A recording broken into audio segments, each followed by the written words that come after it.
लाडकी बहीण योजनेतील महिलांसाठी ही मोठी खुशखबर आहे। फेब्रुवारीचे पैसे लवकरच पात्र महिला भगिनींच्या खात्यावरती जमा केले जाणार आहे। परंतु भरपूर अशा महिलांचे हे पैसे कमी होणार आहेत। यामध्ये कोणत्या महिला आहेत, चौकशी सध्या सुरू आहे। या चौकशीमध्ये जर तुमचं नाव आलेलं असेल तर तुम्हाला या योजनेचा लाभ नक्की मिळणार नाही।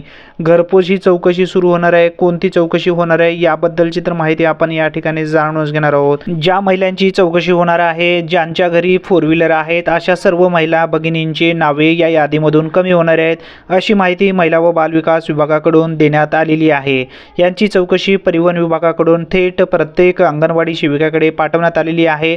अंगणवाडी सेविका आपल्या घरी येईल। जर आपल्या नावाने 4 व्हीलर असेल तर तुम्हाला लाडकी बहीण योजनेचा लाभ मिळणार नाही, अशी माहिती देण्यात आली आहे। फेब्रुवारी महिन्याचा हप्ता 20 तारखेनंतर म्हणजेच फेब्रुवारीच्या 20 तारखेनंतर बहिणींच्या खात्यावरती येणार आहे। चॅनलवरती तुम्ही पहिल्यांदाच आला असाल तर चॅनलला सबस्क्राईब करून ठेवा। धन्यवाद।